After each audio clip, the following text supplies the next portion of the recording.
from WKYC Studios, this is What's Next. Tonight I can report to the world that the strikes were a spectacular military success. Iran's key nuclear enrichment facilities have been completely and totally obliterated. Iran, the bully of the Middle East, must now make peace.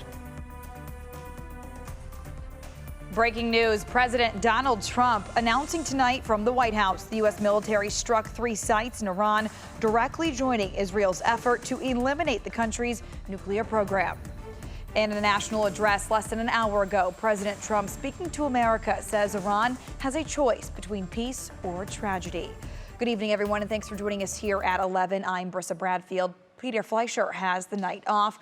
All eyes are on the Middle East tonight as the United States military has now joined the fight against Iran with an air campaign to destroy the country's nuclear weapons program. NBC's Alice Barr reports now from Washington.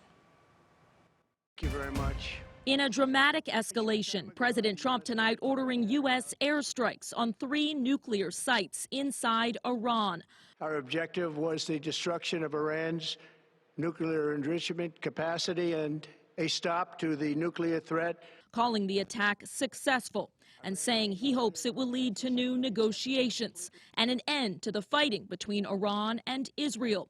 The targets include the Fordo nuclear enrichment facility buried deep under a mountain that only U.S. bunker-busting bombs could reach. President Trump had set a 2-week deadline late last week to allow time for a diplomatic solution before changing course.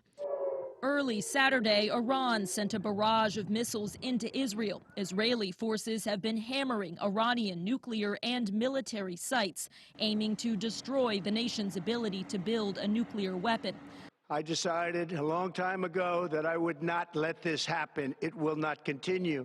Immediate reaction coming in from Capitol Hill, with Republican Representative Thomas Massie, who introduced a bipartisan war powers resolution last week, saying of the U.S. strikes, quote, "This is not constitutional."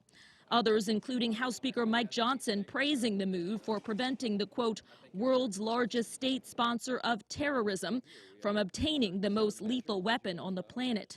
Iran's supreme leader warned last week that any U.S. military involvement would bring irreparable damage. In Washington, Alice Barr, NBC News. And just a few minutes ago, Israeli Prime Minister Benjamin Netanyahu calling President Trump and congratulating him for the U.S. strike on Iran. We've got the latest on this breaking news story both on air and online on WKYC.com.